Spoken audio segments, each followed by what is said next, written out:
करने से पहले अगर आप मेरे चैनल पर नए हैं तो प्लीज़ मेरे चैनल को सब्सक्राइब कर लें और साथ में दिए घंटी के निशान को भी प्रेस कर लें। सब्सक्राइब भी बिल्कुल फ्री है और घंटी का निशान जो है वो भी बिल्कुल फ्री है। इससे फ़ायदा ये होगा कि आपको मेरी वीडियोस के जो बर वक्त नोटिफिकेशन है वो आपको मिलते रहेंगे। तो ये शख्स चाहता था कि इसके यहाँ बेटा पैदा हो। हुआ क्या कि इसके यहाँ बेटी पैदा हुई जिसका नाम जन्नत रखा गया और अब भी वो जन्नत में ही होगी।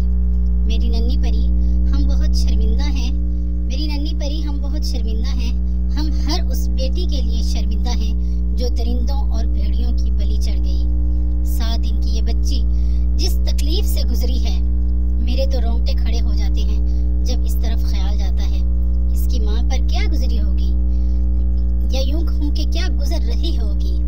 जरा से पता चला है कि ये शख्स 9 बजे के करीब आता है और इसके हाथ में पिस्तौल होता है और ये कहता है कि बच्ची कहाँ है, बच्ची कहाँ है,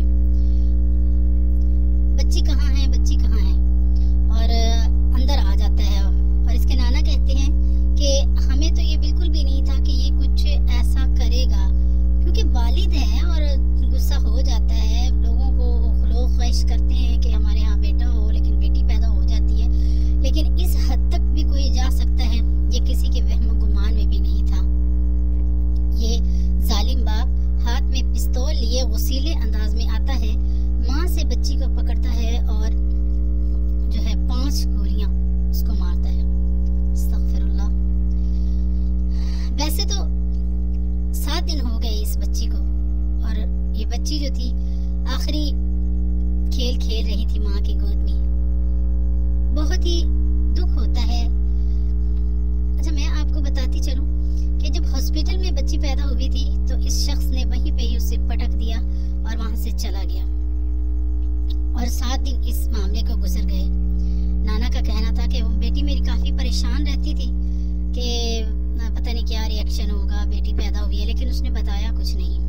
खैर, अब ये शख्स आता है और आने के बाद जब ये मामला होता है तो सारे लोग, किसी के वहमो गुमान में भी नहीं होता कि ये ऐसा करेगा। ये शख्स आता है, देखता है कि बच्ची माँ की गोद में है।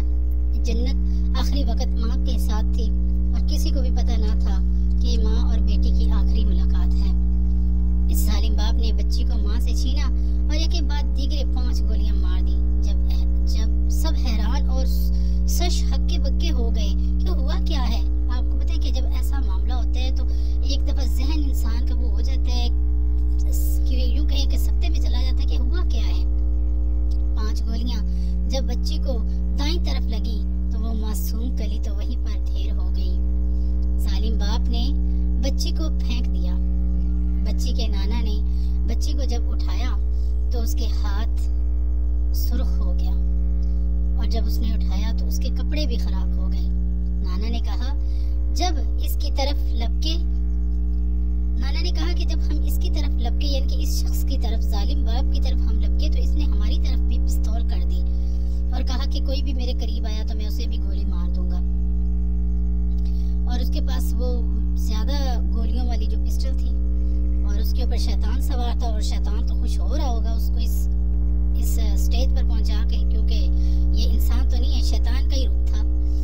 खैर, ये कहकर वो जालिम शख्स जो बाप है वो वहां से भाग जाता है और ये जो मुकदमा दर्ज करवाया था ये इसके चचा हदायतुल्लाह ने दर्ज करवाया। जन्नत के नाना ने कहा जो भी हो जाए हम इसे माफ नहीं करेंगे।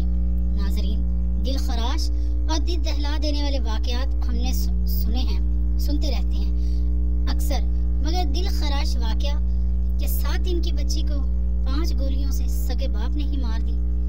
ये वो शख्स है जिसे देखकर शैतान बहुत खुश हुआ होगा। मैं आपको यहाँ ये भी बताती चलूं कि इमरान कबूल जो कि एक बहुत बड़े सहाफ़ी हैं, उन्होंने ये वाकया के बाद इनकी फैमिली के बारे में जो कहा है, उन्होंने कहा कि ये जो इमरान कबूल हैं ये बहुत बड़े सहाफ़ी हैं और इन्होंने ये दावा किया है कि ये वाकया इनके ख़ानदान में पहला वाकया नहीं है और ये छोटी बात नहीं है। मतलब उनका कहना था कि इनके ख़ानदान में पहले भी इस तरह के जो वाकयात हैं वो होते रहते हैं। नाज़रीन, अच्छा खासा दिखने वाला ये लड़का और बहुत पढ़ा लिखा भी था, फिर